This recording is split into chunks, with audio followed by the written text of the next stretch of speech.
Pauwi na nga kami at dito na kami sa Cannon Road dumaan. Maganda naman yung panahon kaya dito na kami bumaba. Umaga pa nga lang ay malungkot na ako. Prof, kung nalulungkot ka, pwede ka namang magpaiwan dito. Kasi Chester, may stress na naman ako sa bahay kasama ka.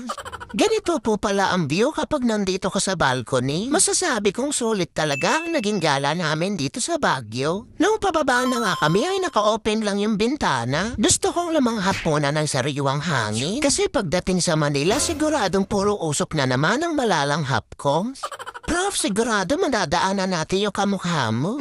Dito nga ay mag-uumpisa na ang pasigsag na daan. Ganito pala ang dadaanan namin pababa. Dito pala yung mas mabilis na ruta. Pero siguro kung nag-uulan, hindi kami dadaan dito. Ayan, malapit na tayo sa kamukha ko daw, sabi ni Chester. At andito na nga tayo sa Cooper's Head. Aba, Prof, kamukha nga, matangos lang yung ilong niya dito. Hindi na nga kami bumaba rito para mag-picture. Ganon din naman ang itsura, tignan nyo na lang ako. Pagkatapos nga dito sa Lion ay dito naman tayo sa magagandang view. Sa mga oras na to ay matutulog muna kami ni Chester.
Oh, nakaabot ba kayo dito? Kamusta ang view? Huwag niyo na kaming pagkwentuhin at matutulog pa kami.